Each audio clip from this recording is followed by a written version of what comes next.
king. It ain't for everybody. Salvation ain't for everybody. It ain't for everybody. Yeah, many you call, but few get chosen. Matthew 22:14. My righteousness gonna exceed that of the Pharisees. Do what they say, not as they do, like bad parenting. Shout out to Job. I strive to be blameless. Can't live in sin and get salvation. I lost a lot, it don't compare to what I'm gaining. If your faith don't match your works, then you're playing. I want the kingdom, y'all wanna be rich and famous. I do the work, study the ants, so I ain't lazy. Black Christians be like, Israelites crazy. Sleepwalking, don't understand, that's who they is. Mental bondage, side effects from enslavement. You still loving your master, that's crazy. Reprobate mind, no way you gon' persuade them. So the chariots ain't gon' swing low to save them. It ain't for everybody. It ain't for everybody. Salvation. It ain't for everybody. It ain't for everybody. It ain't for everybody. It ain't for everybody. Salvation ain't for everybody. It ain't for everybody. It ain't for everybody. It ain't for everybody. Salvation ain't for everybody. It ain't for everybody. It ain't for everybody. It ain't for everybody. Salvation ain't for everybody. It ain't for everybody. It's a blessing to understand the scriptures. Without the Holy Spirit, you'll never get the picture. If you don't harmonize your understanding, ain't official. Make sure you learn how to fish before you're fishing. The Bible don't contradict, people contradict it. Don't wanna be obedient, they wanna be missing. Abuse grace like it's a license for sinning. Yeah, you gon' slip up and sin, but don't practice it. Broad is the way that lead into destruction. I ain't condemning, my criticism is constructive. Just wanna motivate my people to be productive, so they ain't on the wrong end of your hour's judgment. My heart's desire is that we all can be saved, but it can't go that way. Straight and narrow is the way. That's why the scriptures ain't for everybody. The kingdom ain't for everybody. Salvation ain't for everybody. It ain't for everybody. It ain't for everybody. It ain't for everybody. Salvation ain't for everybody. It ain't for everybody. It ain't for everybody. It ain't for everybody. Salvation ain't for everybody. It ain't for everybody.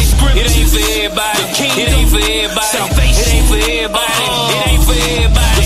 It ain't for everybody. It ain't for everybody. Salvation ain't for everybody. It ain't for everybody.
It's only as good as what you practice. If you a practitioner, sin, homie, you a bastard. It take obedience and faith to be a child of God. Confess with your mouth and not with works, that's what we call a fraud. Get on the narrow path, cause destruction is on the broad. Even then, watch for the hook, gotta keep up your guard. How you be quoting the Lord's prayer, but don't submit to God? How you think you gon' get the kingdom if you don't play your part? How you gon' comprehend the light while living in the dark? How you gon' choose what's wrong or right if you don't study his law? If it ain't in God's will for me, don't want it in mind. His laws and ways constantly be on my mind. Definitely ain't in if it ain't will, they don't want it in mind. His laws and ways constantly be on my mind.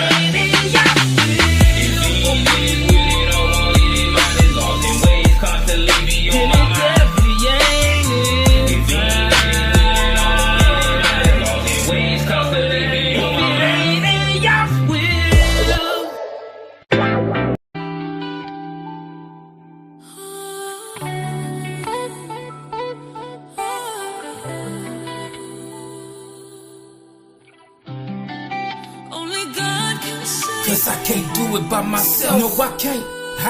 No, I can't do it by myself. No, I can't. Cause I can't do it by myself. No, I can't. I can't. No, I can't do it by myself. Only God can save. If I had to do it by myself, I know I wouldn't last. If I faced judgment from my past, I couldn't stand a chance. Chasing the high, chasing cash, all that living fast had me headed for destruction with no turning back. Like a crash test dummy was headed for the crash. Surrendered it all, I gave it up, cause now I understand.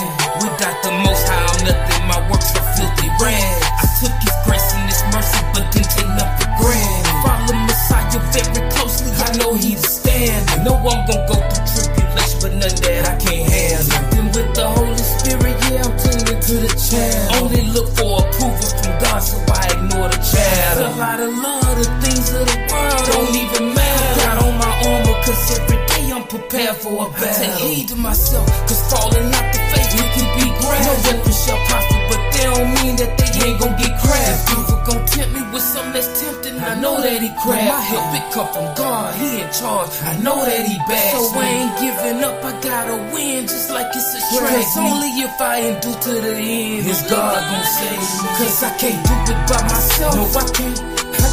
No, I can't do it by myself. I can't. Cause I can't do it by myself. I can't. No, I can't do it by myself. No, I can't. Cause I can't do it by myself. No, I can't. No, I can't do it by myself. No, I can't.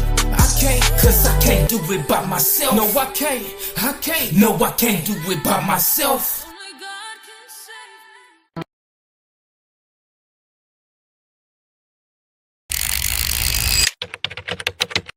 me. Shalom, family. One of the most important things is for us to be holy.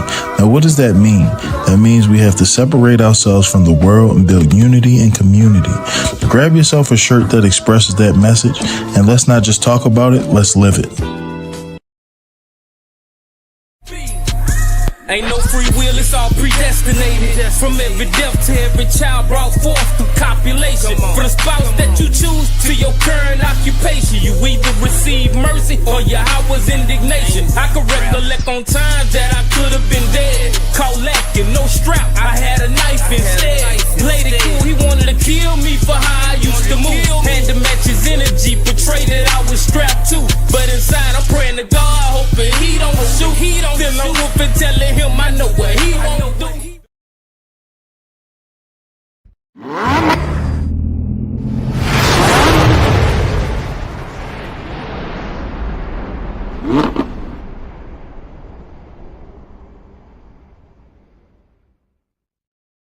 It ain't for everybody. It ain't for everybody. Salvation. It ain't for everybody. It ain't for everybody. It ain't for everybody. It ain't for everybody. Salvation. It ain't for everybody. It ain't for everybody. Yeah, many you call, but few get chosen. Matthew 22 and 14. My righteousness gonna exceed that of the Pharisees. Do what they. Shalom, shalom, shalom, Mark. Shalom, family. Hey, peace, King. Peace, family. So first we want to start off as we always do by giving all praise, honor, and glory to the Most High, whose name is Yahweh, and we do so by Shem Hamashiach Yahweh Shai. I'm your brother Hurt, and I have with me my brother Aaron, and tonight's lesson is Law and Order, the balance of the people, Deuteronomy Chapter 4. And if you are tuned into this channel and these lessons on a regular, you know that we do these Law and Order classes twice a month. So today's the first day that we're going to be doing that, and we'll be doing it also next week. So tonight's lesson will be brought forward by Brother Aaron, and all praise to the Most High for everybody that's joining us right now. And if you're watching this on the replay, we thank the Most High for you also. Shalom, Sister Wendy. Shalom, Brother Devon, Sister Kanaya. Shalom, family, and shalom to everybody that hasn't commented but are watching with us. All praise, honor, glory to the Most High. Ak, you got it.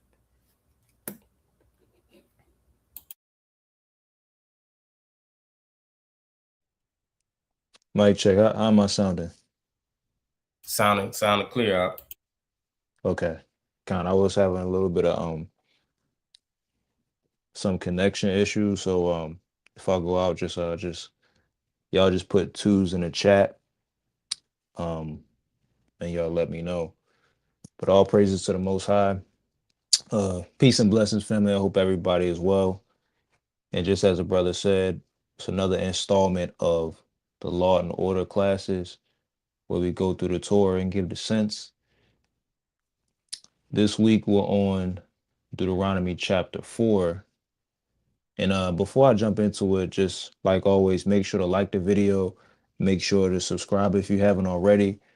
Also hit the bell so that you can be notified for all the upcoming drops, whether it be live stream or whether it be just video uploads, so on and so forth. Make sure you're tapped in on that front. And if you're viewing from Facebook platform, make sure to like/heart the video, and then also share the link that I placed in the chat, which is a YouTube live link, and direct all of our beloved viewers to the YouTube channel. And if you can also utilize the @highlight feature so that it could ping more people to the live stream. All praises to the Most High. Brother Hurt, you got anything before we jump into it? All praise to the Most High.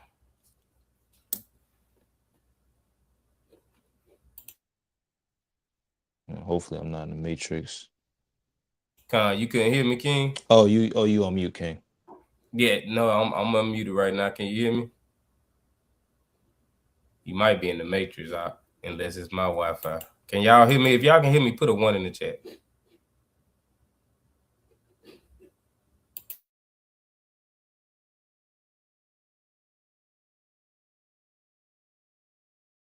Okay, yeah, he in the matrix. Y'all give him a second to get back in here. All right, look like, let me see. Yeah, because everybody putting a 1 for me. I probably on that Apple iPhone, he probably should have used his Android. He got a Android. I don't know why he just won't use the Android for the lessons, man. You see, Apple is not dependable, man. Shalom, Sister Andrea. We're gonna give him a second. But yeah, I pray all is well with everybody. And that this lesson is edifying for everyone whenever we're able to get to it. And all praise to the Most High. And I'm gonna remind y'all why we got a little second while Ak isn't here. I'll remind y'all, my album is coming out April the 1st. My Sacrifice it's the perfect Passover album to listen to. You'll already be in the spirit of Passover, and this just goes along with the spirit of Passover. It's really one of those. It's one of those that you're gonna remember, and it's gonna really put you in the spirit of Passover, or help you get in the spirit of Passover.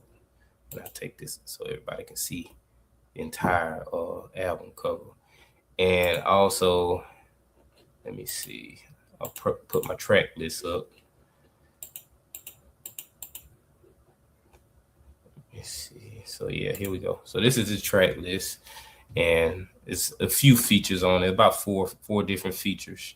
If y'all are familiar with Israelite music, you probably heard of Makello, and you've probably heard of Canal 104, and you probably heard of Brother YP preach. And Brother YP is usually in the chat for the live lessons. And we also have a brother named Canino Spade, who's his wife is Sister Destin Lacole. She makes the Make Babylon Fall Again hats. So she has that apparel, and that's her husband, her head. And brother, he definitely came with it on the hook, singing on this song, Enough. So all praise, honor, glory to the Most High. Look like we got Op back up in here. You off of the Apple device?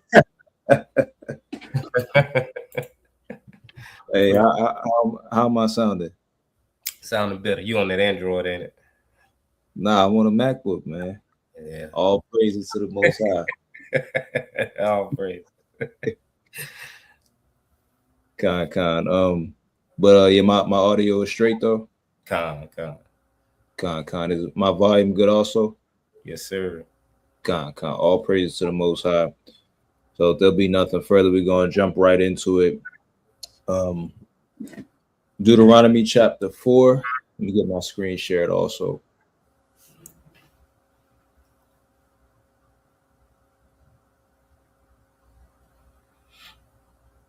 Kind of, can you see the screen?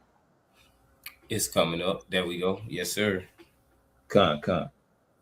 So once again, I'm gonna start by giving all praises to the Most High God, Yahweh, the God of Abraham, Isaac, and Jacob. And also, I want to acknowledge the Messiah, who's the Son of the Most High God. Some call him Jesus. We call him Yahweh Shai. And as a brother Herb mentioned, this is Law and Order, and we're going into Deuteronomy chapter 4. And just to give y'all a little bit of a review, since I think it's been a few weeks since we went into the previous chapters, this is still Moses, going into, as far as like the history and what happened, over the years. He's just rehearsing or recounting the things that went on during their time in the wilderness. And he goes from going into those things, but basically, for lack of better terms, pleading with the children of Israel to obey the laws of God before they enter into the land, and also after they go into the land, so that things will go well with them. And you'll kind of see that theme as we continue to read within the chapter and also the book itself. But before we go into anything, you got any points that you want to highlight before we jump into the chapter? We can get it going. Khan, so if you can, good brother, just read for me the first 2 verses. Khan. And now, O Israel, give heed to the statutes and the ordinances which I teach you, and do them, that you may live, and go in and take possession of the land which the Lord, the God of your fathers, gives you. You shall not add to the word which I command you, nor take from it, that you may keep the commandments of the Lord your God, which I command you. Khan. So in verse 1, we see Moses, he begins by saying to give heed to the statutes and the ordinances which he's teaching them, and he tells them to do them so that they may live and go in and take possession of the land that the Most High has given them. And right here, you see that Moses, he's commanding the children of Israel, as I mentioned, to obey God's laws so that they can live and inherit the land in which they're receiving. And that particular land is in reference to the land of Canaan. And as if y'all remember, we've been reading about, basically a buildup of us inheriting the land within the first few chapters of Deuteronomy. And so basically, we're going to see a little bit more of that theme going through this chapter, but you're going to see a whole bunch of obey the law so you'll live and possess the land. And so, again, this is, accounting for or speaking about, driving particular peoples out and taking the things that did belong to them, and then us being the successors of that land. So that's, again, what we've read in the first 3 chapters. You see it played out a little bit more, within this chapter. And as you look in verse number 2, the Most High, he says, or Moses, the Most High through Moses says, we shall not add to the word which he commands us, nor take away from it. And so this is emphasizing that the Torah, as it is written, it's not to be tampered with in any way. And so in this particular regard, it's supposed to, the covenant and the Torah itself is supposed to be administered in the way that the Lord gave it to us. And so just to bring it, to contemporary fashion, the way that this can be applied, of course, correctly, is in regard to the antinomian, because what they'll attempt to do is they'll say that Jesus, of course, who was bound to this particular covenant that we're reading about in Deuteronomy, did away with the laws of God or did away with the Torah. Now, if this was the case, then that would mean that Jesus violated Deuteronomy chapter 4, verse 2, because he wouldn't have held to the integrity of what is being commanded here. He would have literally took away the law in its totality. But obviously, what was taught from the Christian perspective is not what's actually within the scripture. But again, someone telling you that the law is done away with or anything like that, that's obviously a violation of what the law is saying in regard to Deuteronomy 4. And so anybody under the law, as Christ was, he would have been breaking this. And so that's an impossible understanding to take away. So again, it's important to go into points like this within the law and fully understand what it's drawing out, because when people try to tell you different things, they'll become impossibilities because you know what the law says and you know what God said, right? But again, just going a little bit more on, adding and taking away, this command is more so touching on, guarding the covenant that's, given that was given at Sinai from human alteration. And of course, doing away with the Torah is applicable, but also this will be applied to anyone who enforces an arbitrary standard that the law doesn't specifically outline. And so, what this will be classified as is legislative manipulation, so to speak. And basically, this is, seen within what the Pharisees do, and also Talmudic and rabbinic tradition. You see that occur a whole bunch, throughout history, throughout Talmudic literature, as mentioned, and even within the Gospels, as we're going to get to later on within our readings on Thursdays. So, again, this is like a huge gripe that the Apostle Paul has. When we read throughout the epistles, and also we see this apparent today, people just adding, particular things to the law. And then, some people, whether they have positions on, this could be, this could be good for us. So let's utilize this as a fence and say, you're not, like, for instance, and I'm sure he's probably heard this before, but you have people that will say, don't, you can't watch TV on the Shabbat, right? Now, that's actually not in the Torah, at all. But what people would teach or utilize that to teach is for you to not violate or break the Sabbath. But that would effectively be you adding to the Torah and you enforcing a standard, arbitrarily speaking, that's not found or written. So doing things like this, as well as saying, well, look, we don't have to, like, for instance, we don't have to worry about not eating pork anymore. Like, taking things like that from the Torah, these would be adding and taking away. You got any points, King, before I move forward? Con. So I guess one day we'll actually be able to get to this point, like what Ox said about the Sabbath and how people falsely equivocate things. They go off of Isaiah 58, where it tells us not to do pleasure on the holy day. But that's not what it's referring to. It's not saying that you can't do anything to please yourself. If that's the case, you can't even eat food. And if you enjoy reading the word of the Most High and studying it, you can't do that either. But one day we'll get to Isaiah, and we'll get to Isaiah 58, and we'll get to break that down properly.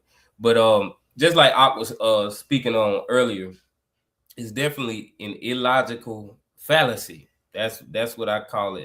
It's an illogical fallacy when people try and make it as if when the Messiah came that he took something away from the law.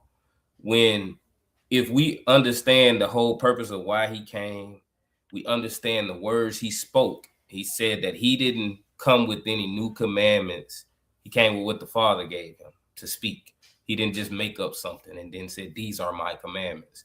So is it definitely a logical fallacy when people say he did away with the law or whatever, however they interpret his teachings.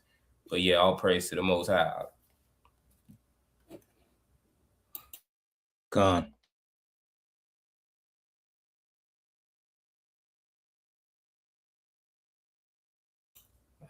You have Gone. Mic check. Yeah, I can hear you.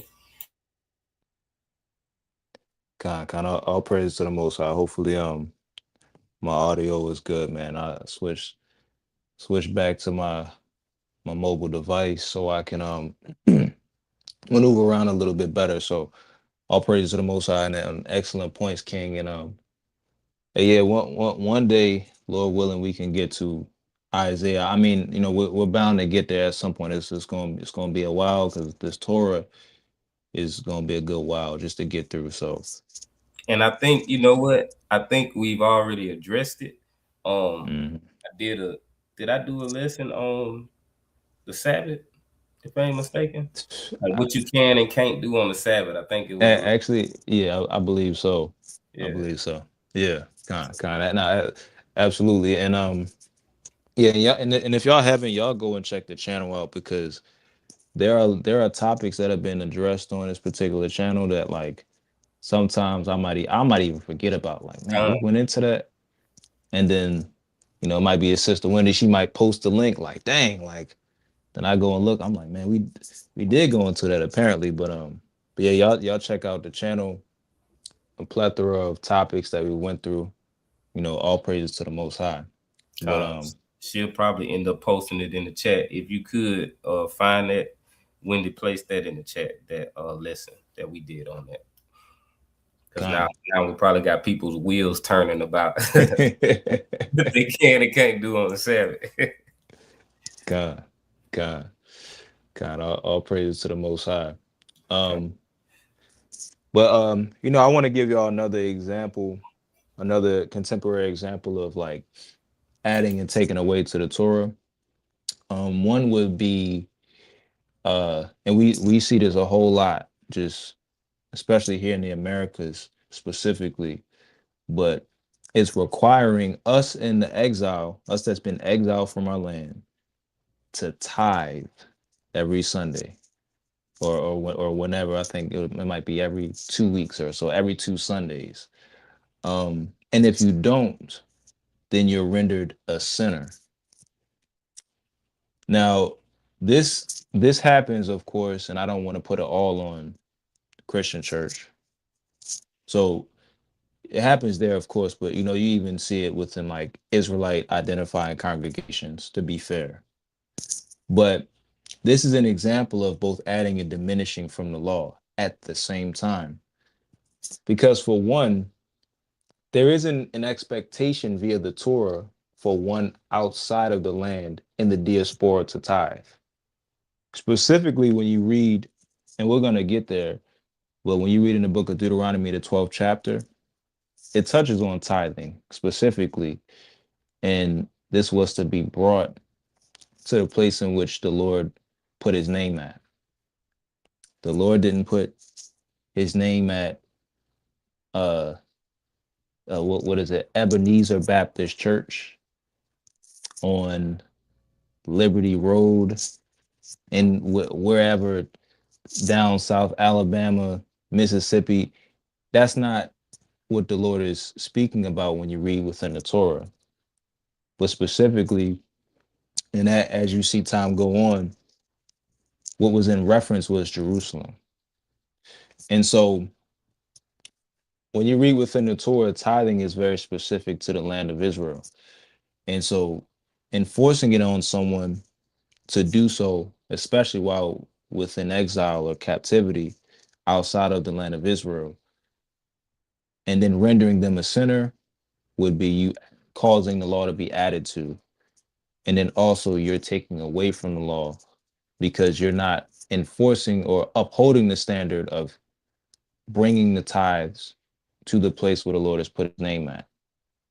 So this will be a very contemporary example of what we see in adding to the law and taking away from the law. Right. But before we move on, you got any points, King? La Khan, all praise to the Most High. All right, so continuing forward, we can read verse 3 through 4. Con. Your eyes have seen what the Lord did at Baal Peor. For the Lord your God destroyed from among you all the men who followed the Baal of Peor. But you who held fast to the Lord your God are all alive this day. Khan.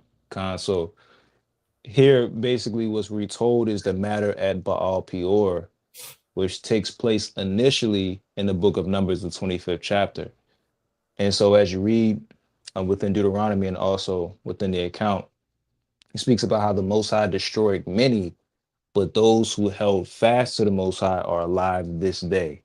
And so that remnant that actually was repentant and showed remorse, they actually survived up until that point that Moses is, speaking to them in Deuteronomy. But real quick, let's look at a little bit at that account. We're not going to go too deep into the account because we will end up there sooner rather than later, Lord willing. So we're going to, touch on it briefly. If you can, good brother, read for me Numbers chapter 25 and read verses 1 through 3. God.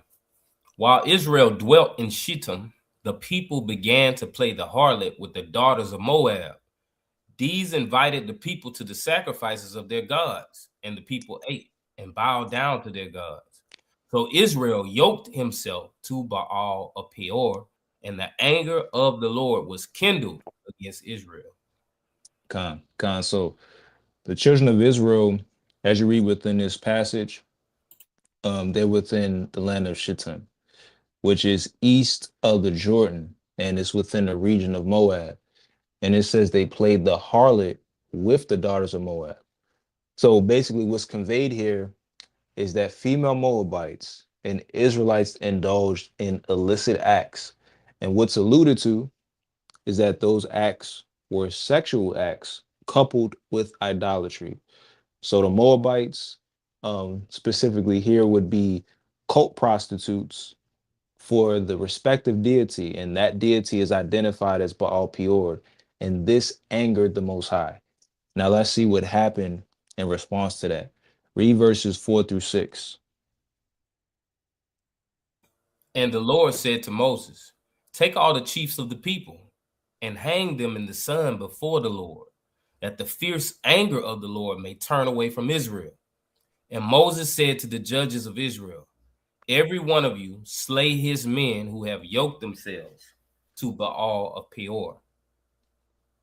And behold, one of the people of Israel came and brought a Midianite woman to his family in the sight of Moses and in the sight of the whole congregation of the people of Israel, while they were weeping at the door of the tent of meeting. Con. So the command was to unalive the people who indulged in these abominable acts. And as you read on, it said that there was an Israelite brother who presented a Midianite woman to his family in the sight of Moses and the whole congregation of Israel who were left. Now, mind you, if you pay attention to the account, these were the particular ones who hadn't yoked themselves to Baal Peor, but these people were weeping at the door of the tent of meeting, and they would have, been weeping because, they were remorseful and penitent. And when you look at the Hebrew, especially when you look at the Chaldee lexicon, just to streamline it a little bit, when you look at the lexicon, it says the weeping was in reference to people lamenting. And so these people, they would have been lamenting because of the wicked acts that had taken place by their kinsmen. And so these people, they were left because they didn't partake in it. But as a people, a good amount of them did. So in context, the people are weeping because of their remorse and anger in the Most High God. But this particular brother brings a Midianite woman in the sight of Moses and the congregation while they wept, while they're, remorseful and sorrowful toward the Most High. Now let's look at what happened to this particular brother and this woman. Read verses 7 through 9. When Phinehas, the son of Eleazar, son of Aaron the priest, saw it, he rose and left the congregation and took a spear in his hand and went after the man of Israel into the inner room and pierced both of them, the man of Israel and the woman, through her body. Thus the plague was stayed from the people of Israel. Con. So it's like a matter of fact, read verse 9 as well. Con. Nevertheless, those that died by the plague were 24,000. Shalom, Sister Diamond. Con. So right here we see Phinehas took his spear and went into the inner room and pierced both the man and woman. And then it says the plague from the Most High's wrath ceased.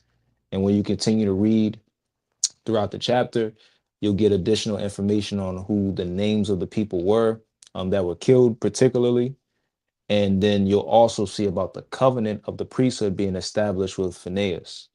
Um, and you'll see everything that happens within the narrative. But specifically, what I wanted to point out is that this is what Moses is referencing in Deuteronomy 4, and the audience that didn't yoke themselves to Baal Peor, that's who he's speaking to. And so they would have seen what happened at that particular time, and now they've made it to this point, and now Moses is saying to them, obey the laws of God as you're going into the land, so things will go well with you. And so you're going to continuously see Moses speak about the testimony and the witness of what the Lord did for the children of Israel and to the children of Israel, for the behavior or misconduct or whatever may have you. And so that's going to continuously be a theme, just even from here all the way to the end of the book of Deuteronomy.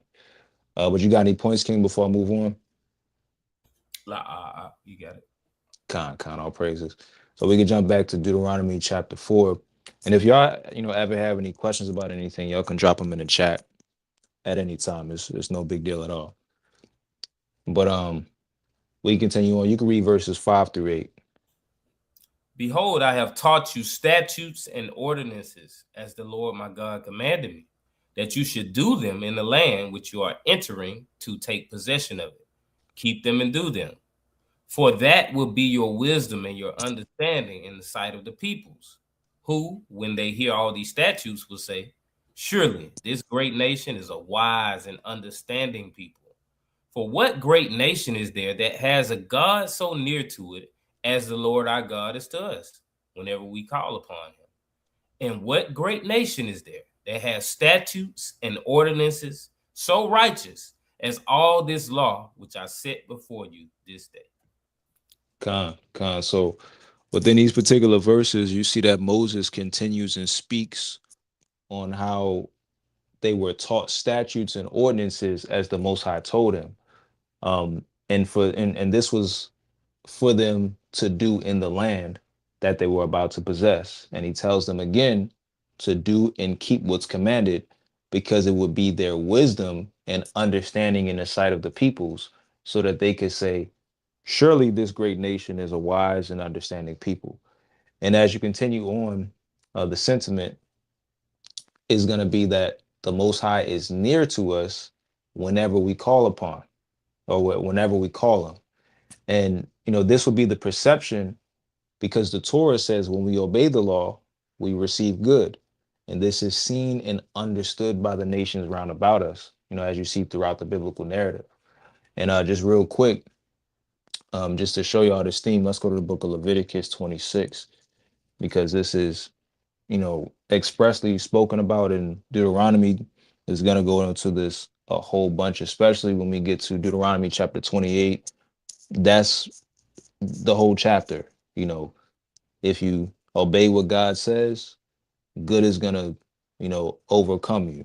But if you disobey what God says, evil is going to overcome you. It's literally two sides to a coin. So if you can, good brother, just read for me Leviticus 26 and read verses 3 through 9. God. And there we go. If you walk in my statutes and observe my commandments and do them, then I will give you your rains in their season, and the land shall yield its increase, and the trees of the field shall yield their fruit. And your threshing shall last to the time of vintage, and the vintage shall last to the time for sowing. And you shall eat your bread to the full, and dwell in your land securely. And I will give peace in the land, and you shall lie down, and none shall make you afraid. And I will remove evil beasts from the land, and the sword shall not go through your land. And you shall chase your enemies, and they shall fall before you by the sword. 5 of you shall chase 100, and 100 of you shall chase 10,000, and your enemies shall fall before you by the sword. Con, can you read up verse 9 also? Salakia. And I will have regard for you, and make you fruitful, and multiply you, and will confirm my covenant with you. Con.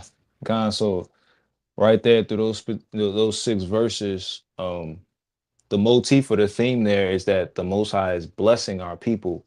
And then it says, from rain to help yield increase, to peace in the land, and us not being afraid of anyone, as well as us being fully sustained. Now, when obeying, the commandments, this was the tangible result of that said obedience. And this was seen by the other nations. And so this will cause them to, rationalize that the logical practices that we're putting into place as far as how we treat one another and how we reverence our God yields results. So this would be perceived as wisdom on top of the actual um, logic and the intellect seen in God's actual commandments. They're like really intelligent when you read about the sense of what the commandments are saying. And I think me and a brother Hurt, we were talking about this at one point, as far as, even with like mixed fabrics, like when you look, I think it's in Leviticus 19 and Deuteronomy 22, which we're going to speak on a little bit more. But you even see scientific background on these particular things, or when it comes to dietary restrictions, so on and so forth.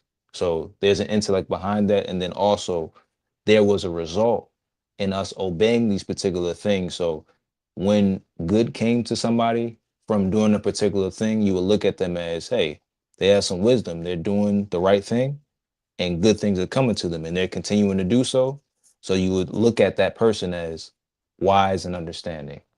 But before I move on, you got any points, King? Nah, you got Con, it. con, con, all praises. So we're gonna continue on. Good brother, just read for me verses 9 through 14. Only take heed and keep your soul diligently, lest you forget the things which your eyes have seen, and lest they depart from your heart all the days of your life. Make them known to your children and your children's children.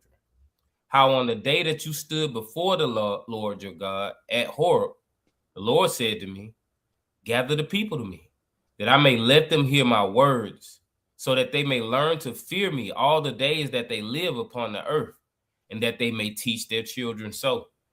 And you came near and stood at the foot of the mountain, while the mountain burned with fire to the heart of heaven, wrapped in darkness, cloud and gloom. Then the Lord spoke to you out of the midst of the fire. You heard the sound of words, but saw no form. There was only a voice. And he declared to you in his his covenant, which he commanded you to perform, that is, the 10 commandments, and he wrote them upon 2 tables of stone. And the Lord commanded me at that time to teach you statutes and ordinances, that you might do them in the land which you are going over to possess. Con. So within these verses, you see that Moses, he reiterates to keep and remember the witness or the testimony of what has taken place before their eyes, and make these events known to their children and their children's children. And he's speaking in reference to them coming out of Egypt and them standing at the mount and hearing the commandments from the Most High directly, and hearing how he wanted them to perform the covenant, which is summed up in the 10 commandments. And when you get down to verse 14, he reiterates that the Most High told him to teach what to keep and do in the land that they were about to possess. And this reinforces the role that, Deuteronomy is acting as a legal instrument that outlines the respective structure, and also it defines how, and basically it defines how and where to perform particular rites and ritual customs and things of the sorts. And it also defines the privileges, of the people specifically once they've entered into the land of Israel or Canaan at that particular time. And just to back this up, um, because I brought this out when we went through chapter 1. I brought this out, like, I think at the beginning. And so just to bring this back to the forefront, I want to read this excerpt from this source. Is called A Survey of the Old Testament by Dr. John H. Walton and Andrew E. Hill. And this is on page 228. I'll put this on the screen so everybody can see it. And let me know if I need to blow it up a little bit more. Con, go ahead and blow it up. It's pretty small. Con. There we go. Con. And just read just that paragraph until it says one law. Con. The purpose of Deuteronomy is to summarize and renew the covenant in preparation for entering into the land. In the process, it organizes laws in a way that the spirit behind the 10 Commandments will be understood. It is the charter document of Israel that emphasizes that there is one God, one people of God, one sanctuary, and one law. Con. So, in simplicity, the book of Deuteronomy's goal was to summarize the content of the covenant and prepare the children of Israel for entry into the promised land. And, this would be the reason why you continue to see the formula of God telling Moses to teach them the statutes so that they would do them in the land. So, respectively, Deuteronomy, it would serve as the legal document that would basically give the standard from that point onward, including the time we enter into the land, up until afterward, right? And so, as far as when we're reading, like in the book of Joshua, Judges, Kings, Samuel, so on and so forth, Deuteronomy is the standard that they're expected to uphold, right? And that's the filter in which the law of God will go through. And you can even see this even within, like at certain points where like Deuteronomy, it'll touch on certain points that were spoken of in Exodus, Leviticus, and Numbers. And you'll see it in Deuteronomy. It's encapsulating basically what was said before, but it's giving you the summarization and also the final, basically the final form. And then there's like even one point where, it speaks about leprosy and all of these things. And we're gonna get there, but it's a lot of nuances to actually dive into when you're just studying, the Torah out, so to speak. So just wanted to highlight that point. But again, this was to serve as the charter document of Israel. And when you deal with what a charter document is, it basically outlines the legal standard that an entity is supposed to abide by, basically. So again, this is some, not just me saying it, you even see it academically attested to. And you can, like, if you just read the book of Deuteronomy, you'll come away with that standpoint if you just read it cleanly. But before I move on, you got any points, King? I think this was a good purpose statement, survey of the Old Testament.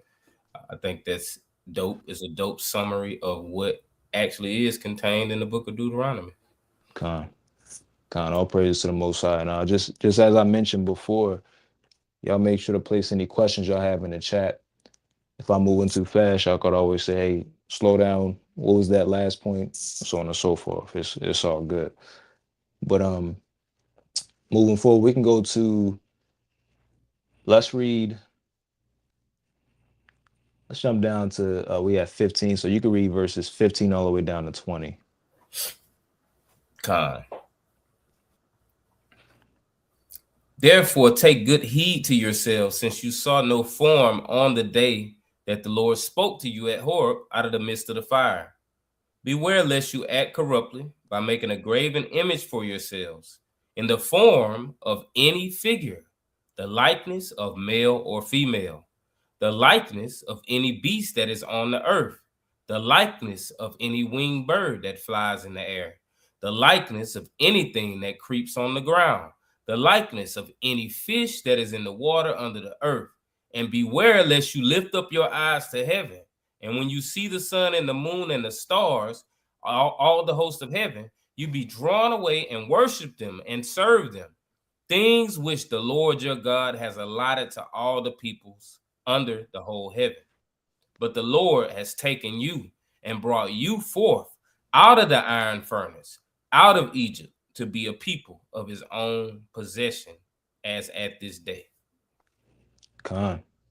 So as you read within those particular verses, you see that Moses says to take good heed to yourselves and beware lest you act corruptly by making a graven image. And then it goes on to say the likeness of any figure, male or female, or any beast, bird that creeps or fish. And right here, what we're seeing is the Most High prohibiting the making of graven images.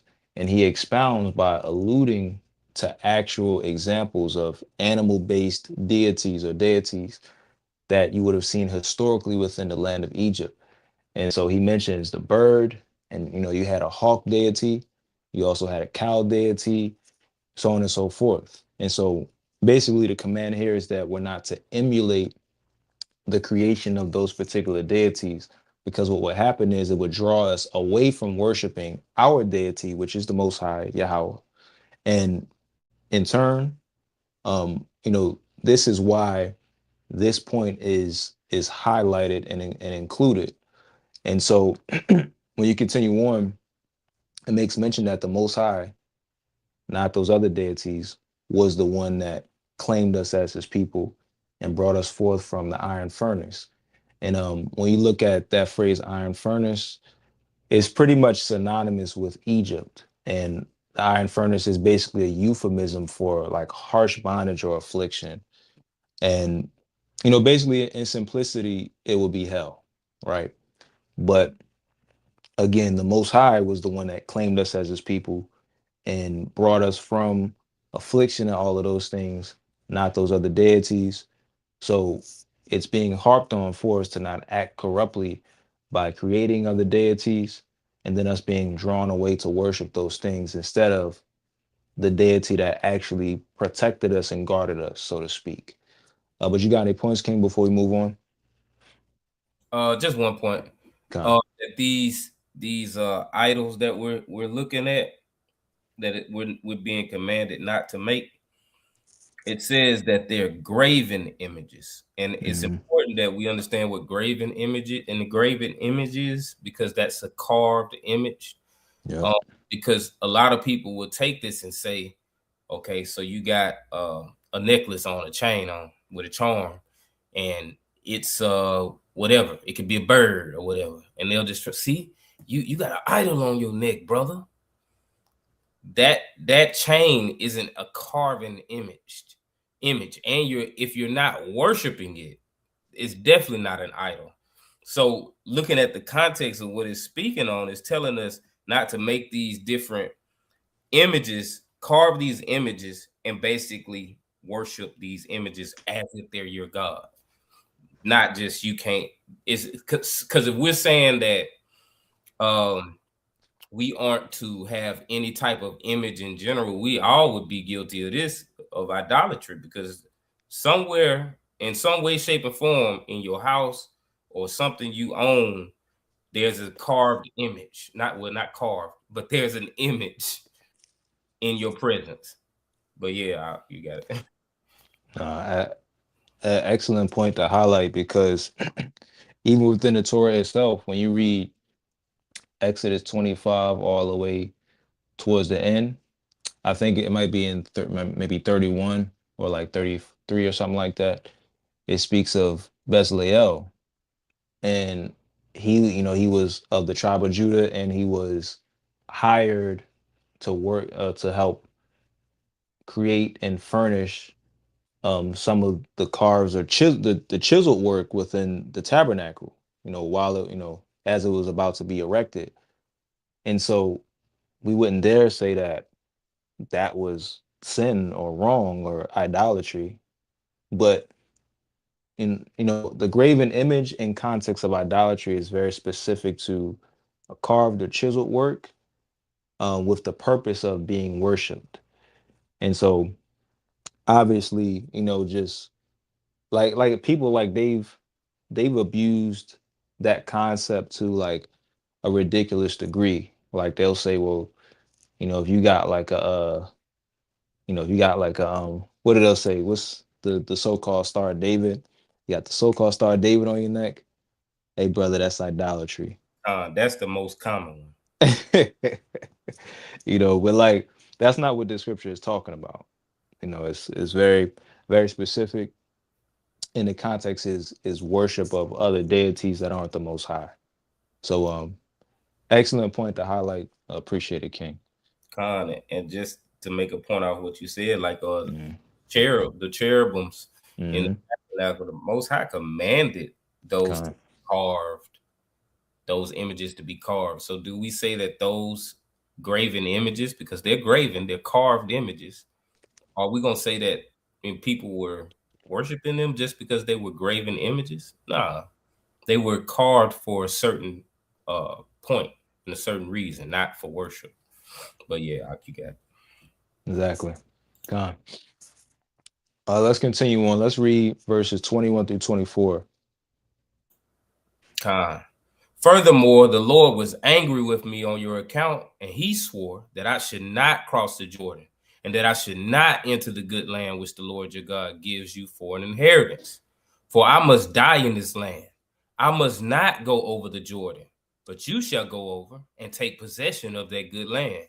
Take heed to yourselves, lest you forget the covenant of the Lord your God, which he made with you, and make a graven image in the form of anything which the Lord your God has forbidden you.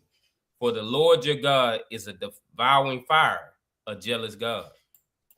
Con. So, Moses, he reminds them of his own judgment and how the Lord was angry with him and swore that he should not cross the Jordan.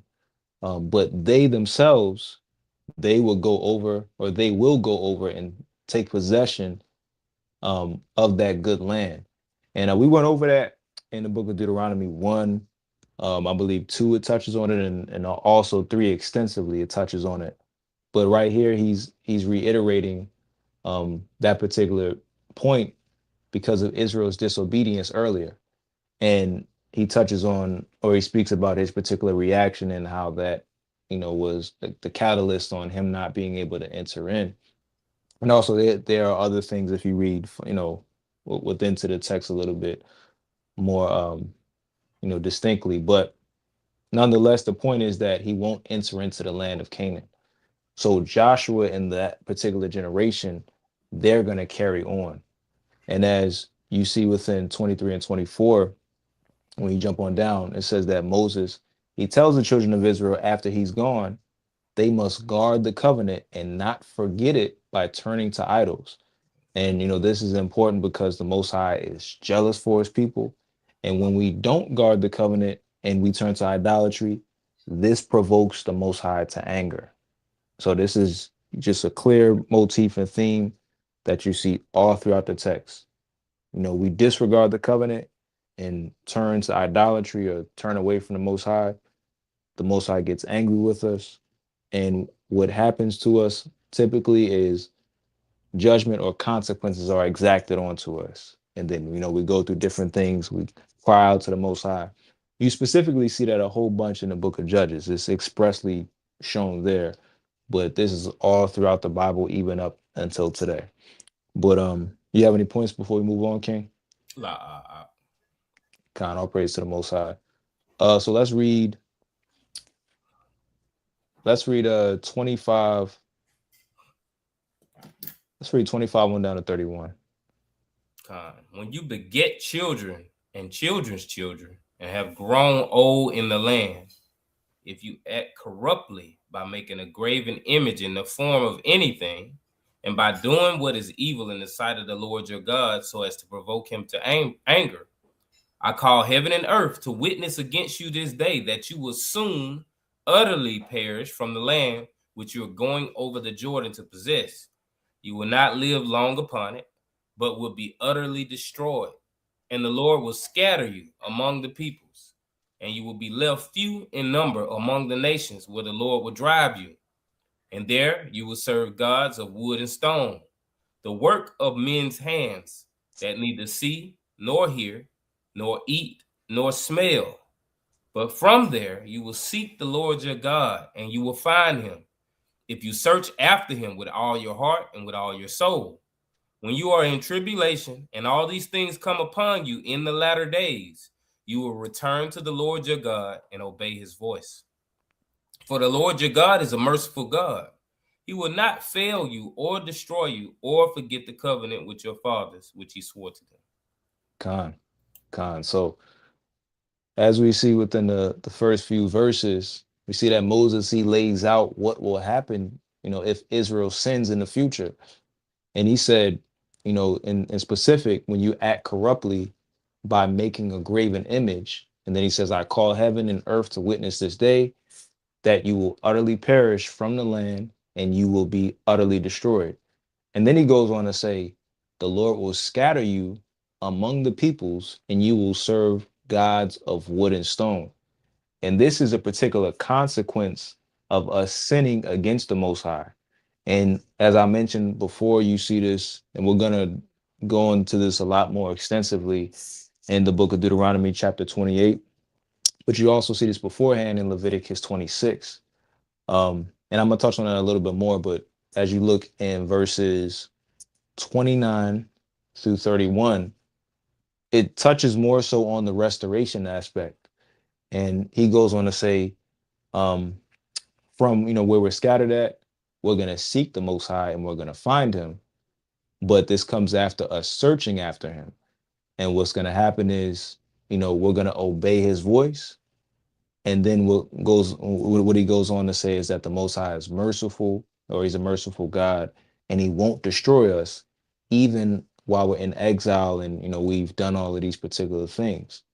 So the Most High, even when we've acted unfaithfully, in regard to the covenant, he always has, he always has a means, or has maintained, a means of, his promise, to Abraham, or his faithfulness to the promise of Abraham and his offspring being fulfilled.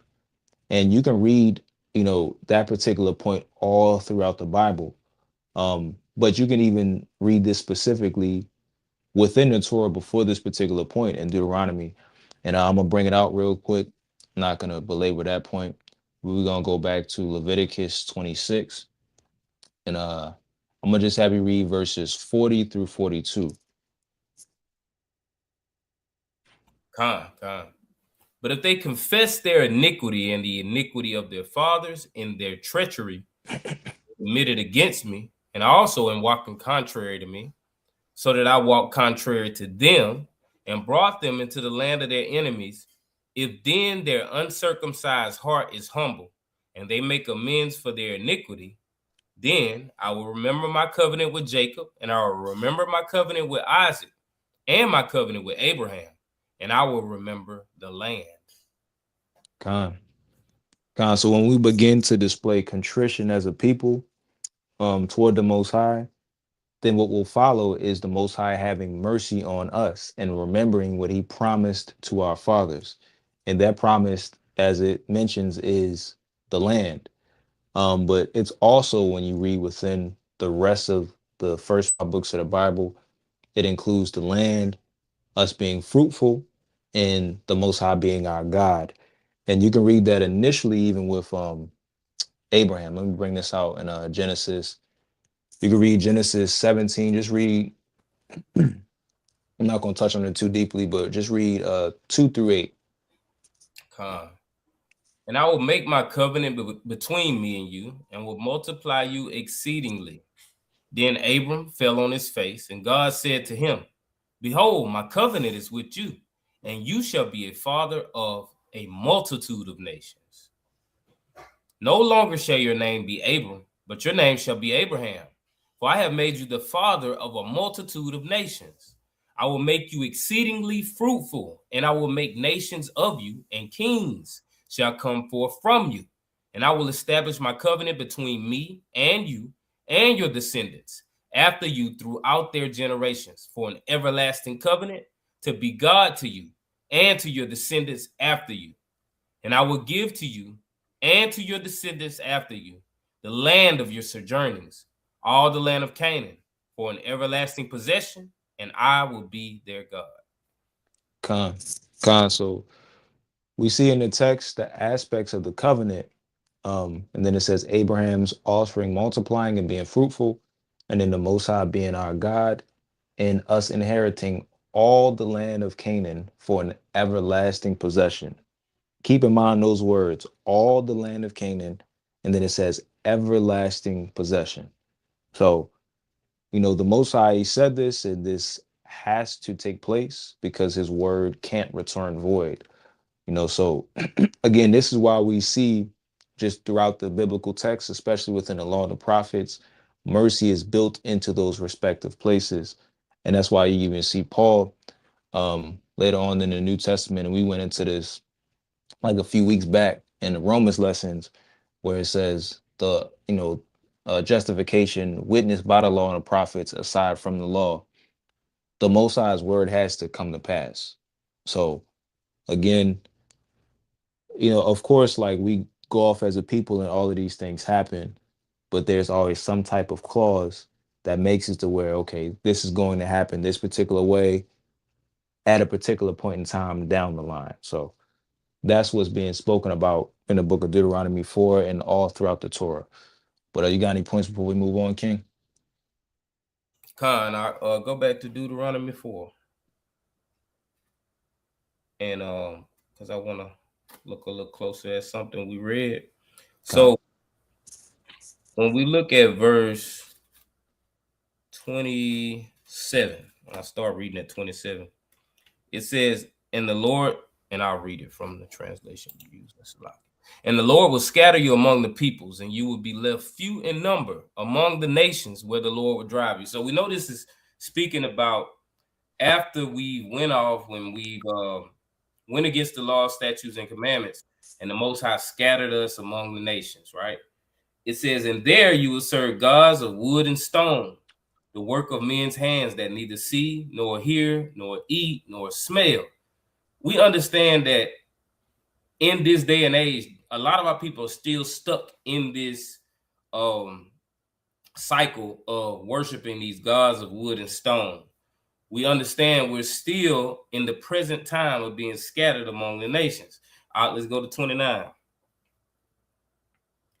It says, but from there you will seek the Lord your God, and you will find him if you search after him with all your heart and with all your soul. When you are in tribulation and all these things come upon you in the latter days, you will return to the Lord your God and obey his voice. So I wanted to read these last couple verses because this shows us the Most High, he always had a plan for us, regardless of how he allowed us to go through what we went through, how he allowed us to be scattered into these foreign lands. He always had a provision, and he always had a way out for us. It's just left up to us to take hold of this contingency plan that he has set in place for us. It says when you're in tribulation, and we know tribulation is trouble. And it says all these things come upon you in the latter days. So after all these curses have come upon us in these last days, all we have to do is acknowledge that we've been wrong, that we haven't done what we're supposed to do. And when we acknowledge those things and we repent, we turn away from these things, the Most High, he's faithful. He's going to be able to relieve us of the situations that we find ourselves in. Let me read verse 31 out. It says, for the Lord your God is a merciful God. He will not fail you or destroy you or forget the covenant with your fathers, which he swore to them. So if we understand this, verse 31 tells us he's merciful and he's not going to fail or destroy us. We should be convinced in our mind of our faith. We should be solidly convinced that as long as we do what we're supposed to do, the Most High, he's going to do the rest. He's going to take care of us. So, this is just something that I see that can help us build our faith up to continue to walk in the ways of righteousness and understand that the Most High, he's going to be with you through it all. He ain't going to never leave you as long as you do what you're supposed to do. But you got it. Khan. Excellent points. All praises to the Most High. Excellently stated. And what the brother Hurt just brought out, as it's touched on here, it's going to continuously be touched on, especially when we go, throughout the Torah and then the rest of the books of the prophets. That's going to be a continual theme. So all praises to the Most High that you brought that out and highlighted that. Let's continue on. You can read verse 32 through 34. Con. For ask now of the days that are past, which were before you, since the day that God created man upon the earth, and asked from one end of heaven to the other, whether such a great thing as this has ever happened or was ever heard of. Did any people ever hear the voice of a God speaking out of the midst of the fire as you have heard and still live?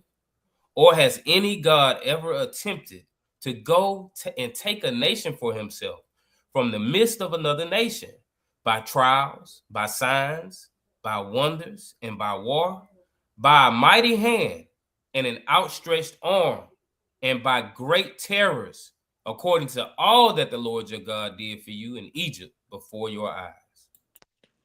Right. So right here we see that Moses, he's saying to the children of Israel, specifically, he says, um, to ask now of the days that are past. Did any people ever hear the voice of a God speaking out of the midst of fire, as they heard? And did they live? Or has any God ever attempted to take a nation for himself from the midst of another nation by trials, by signs, by wonders, and by war? And right here, Moses is highlighting the point that no nation has experienced what Israel had. Only the Most High took a nation with such miracles, signs, and war as we see spoken of in the book of Exodus, as well as the conquests we hear of in the prior chapters of Deuteronomy, as well as the actual accounts in the book of Numbers.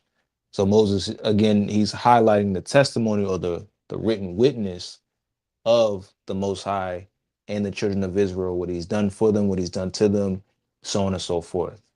Let's continue on. Read, and unless you got a point, you can read verse 35 to 40. Con. To you it was shown that you might know that the Lord is God. There is no other besides him. Out of heaven, he let you hear his voice, that he might discipline you. And on earth, he let you see his great fire, and you heard his words out of the midst of the fire. And because he loved your fathers and chose their descendants after them, and brought you out of Egypt with his own presence by his great power, driving out before you nations greater and mightier than yourselves, to bring you in, to give you their land for an inheritance, as at this day.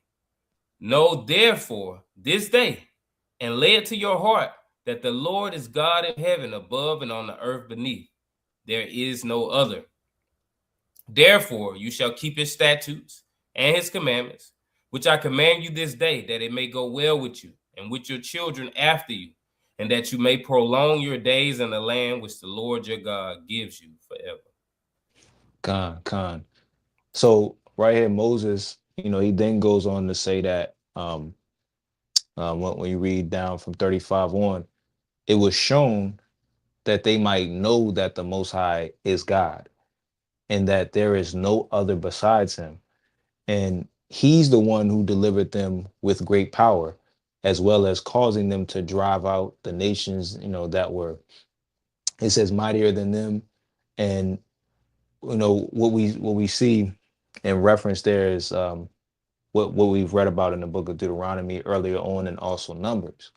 But he goes on to tell them again, as I spoke from the beginning, to keep the Most High statutes and commandments, that it may go well with them, because of all the testimony concerning the Most High and what he's done for and against the nation of Israel. And so because of that, they are expected to obey the Most High. But that's pretty much what Moses is again harping on, and we're going to see it might come off a bit as repetitive, but again, these things are needed to continuously drill into these people's heads, because as you continue to read throughout the biblical narrative, it's forgotten extremely quickly.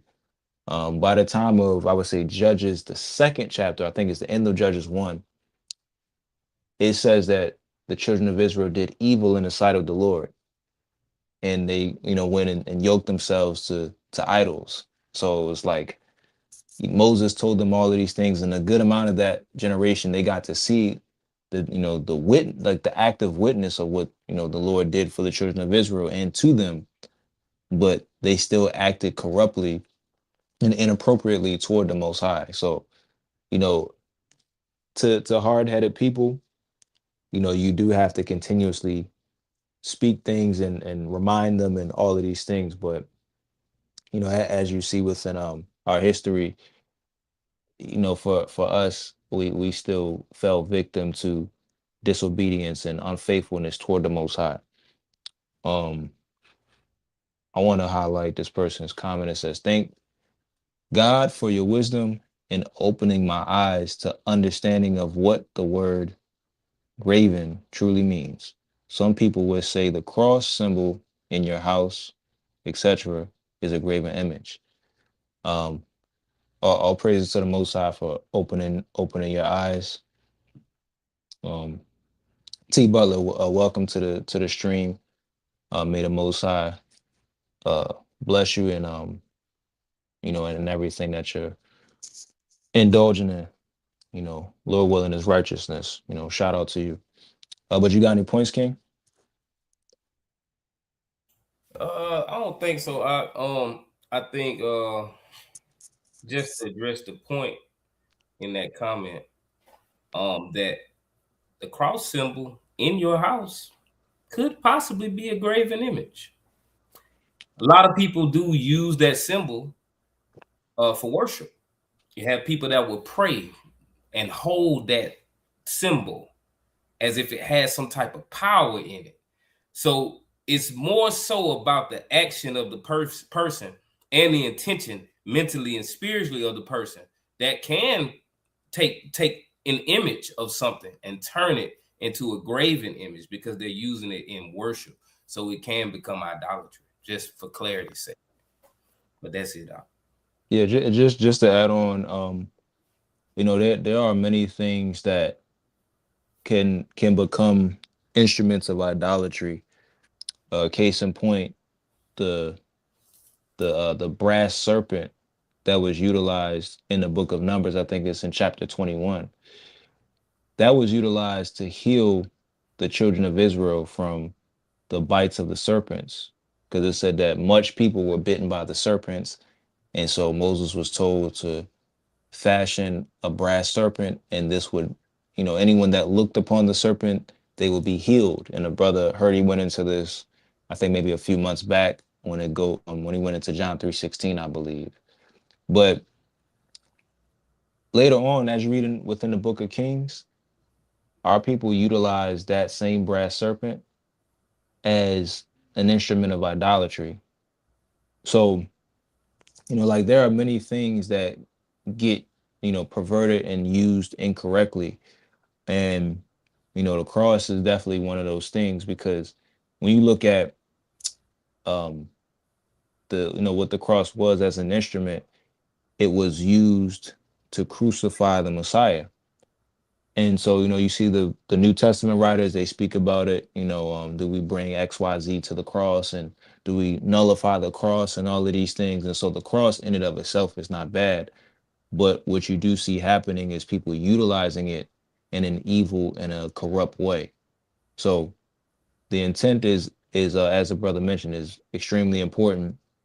And that goes back, just across the board, and how people, they misuse or misunderstand the whole graven images and the whole images thing in general, because you have people that load it up on one side and they say just an image period, don't have any images. And so like, they'll criticize you for even just having an image.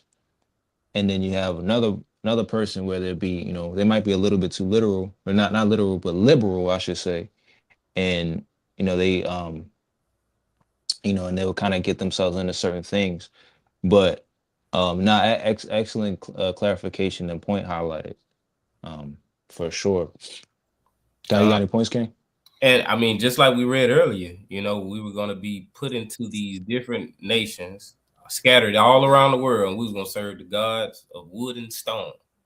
One of those gods of wood, that God of wood has to do with the cross. With that symbol came doctrine also. So, we have to be careful attaching ourselves to things.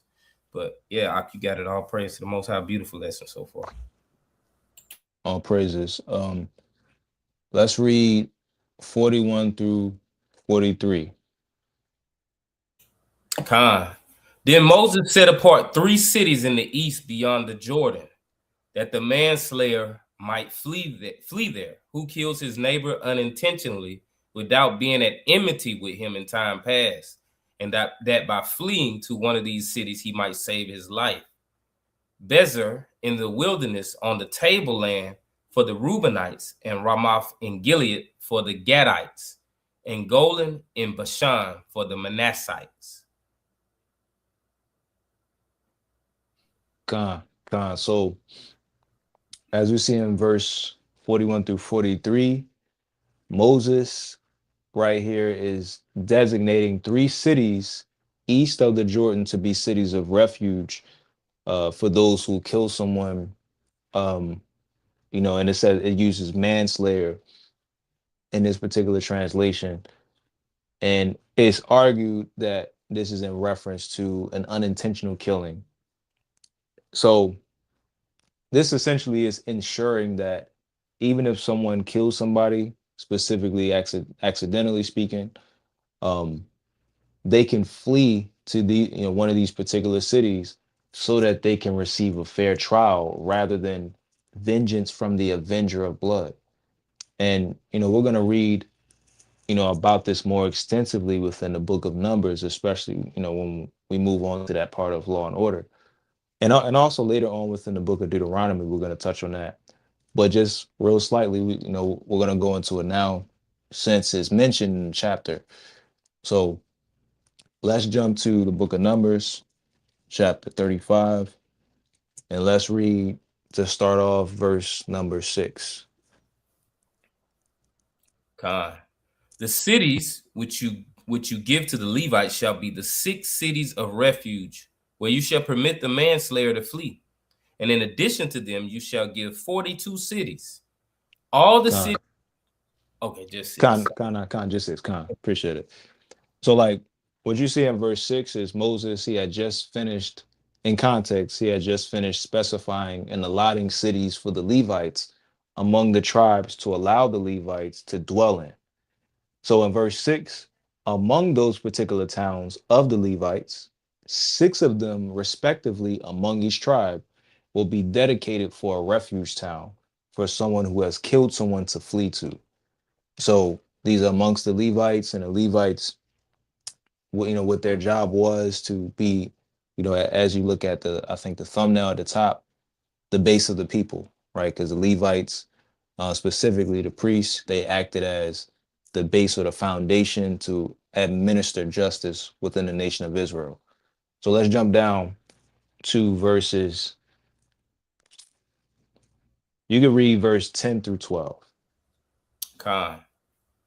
Say to the people of Israel, when you cross the Jordan into the land of Canaan, then you shall select cities to be cities of refuge for you, that the manslayer who kills any person without intent may flee there. The city shall be for you a refuge from the avenger, that the manslayer may not die until he stands before the congregation for judgment. So this reinforces the point earlier that everyone is supposed to have a fair trial. And this actually refutes the common misunderstanding that, us that, observe Torah, we're just allowed to inflict quote unquote justice on a person we heard or thought sinned. So like if you ever have people that will say, oh, well, you keeping that old law, you seen that he committed adultery, go ahead and stone him, right? But again, if you understand what the Torah says in totality, people there are supposed to receive a fair trial. And even as we read in the Torah, one wasn't put to death without the testimony of 2 or 3 witnesses. It literally says in the book of Deuteronomy, which we're going to get to, that on the account of one witness, one is not put to death. So just judgment is seen in this particular provision expressly, and within the Torah, And as we move further throughout this Law and Order series, we'll dive deeper into, the Avenger of Blood in specific and the cities of refuge, because it shows up again, as I mentioned, in Deuteronomy, as well as the book of Numbers, which, we just read some of. But, again, as I mentioned before, if y'all have any questions about anything, place them in the comments. Y'all have any points, anything like that, place them in the comments, feel free. And Brother Hurt, if you got any points, you can add in as well, King. Con, I don't have anything. Con, so let's finish out Deuteronomy. We're at 44. You can read 44 through all the way down to the end. Con. This is the law which Moses set before the children of Israel. These are the testimonies, the statutes, and the ordinances which Moses spoke to the children of Israel when they came out of Egypt, beyond the Jordan in the valley opposite Beth Peor, in the land of Sihon, the king of the Amorites, who lived at Heshbon, whom Moses and the children of Israel defeated when they came out of Egypt. And they took possession of his land, and the land of Og, the king of Bashan, the two kings of the Amorites, who lived to the east beyond the Jordan, from Araor, which is on the edge of the valley of the Arnon, as far as Mount Sirion, that is Hermon, together with all the Arabah on the east side of the Jordan, as far as the sea of the Arabah under the slopes of Pisgah. Con.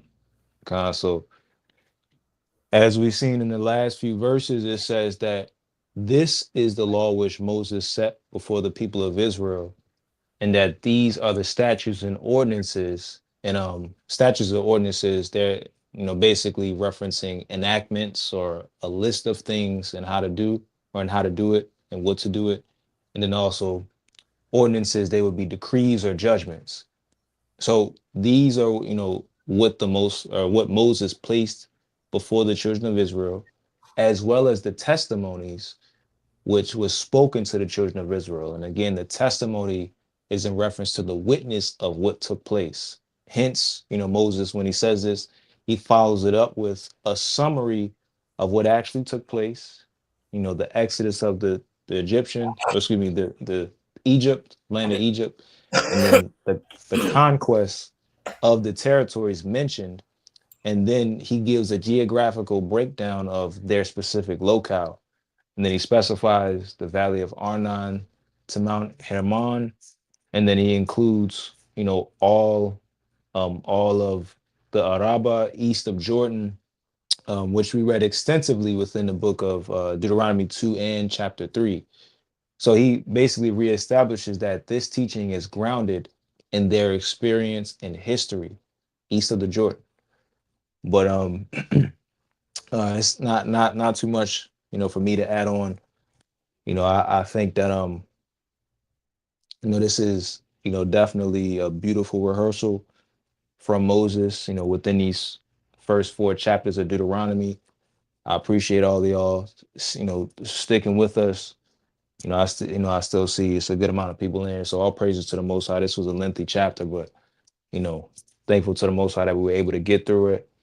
Deuteronomy 5, that's gonna go more into like more commandments being issued out, and it's gonna be less about like rehearsing of the history, or recounting the things that happened before, but it's now gonna move into the actual commandments being disseminated to the people. So all praises to the Most High. Brother Hurd, you got any closing points before we conclude? Beautiful lesson.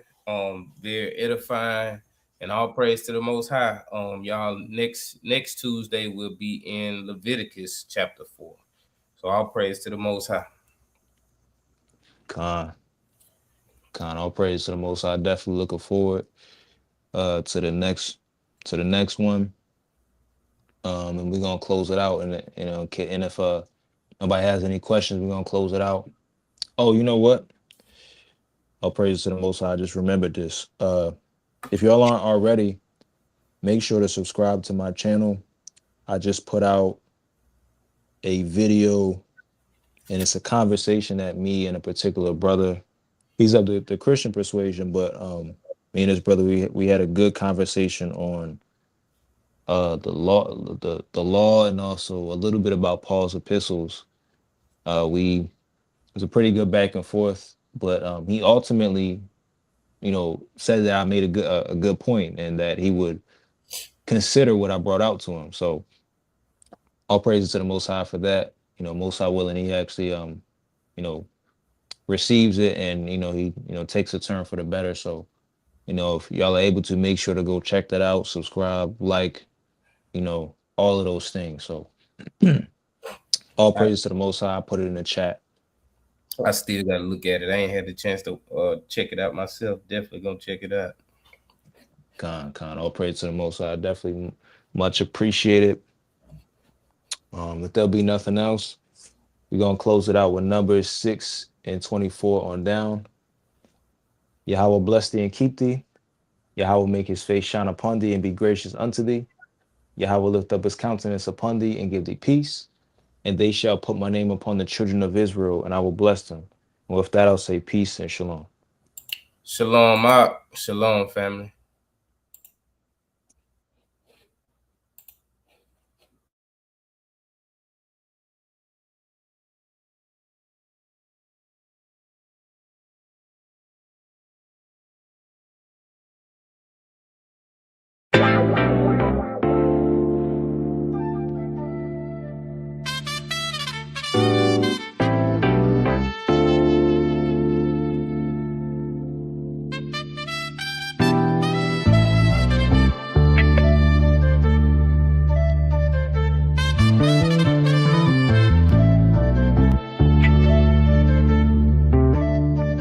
If it ain't in Yahweh, then it just ain't in mine. If it ain't in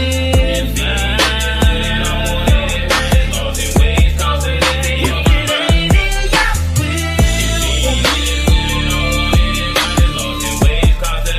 then it just ain't in mine.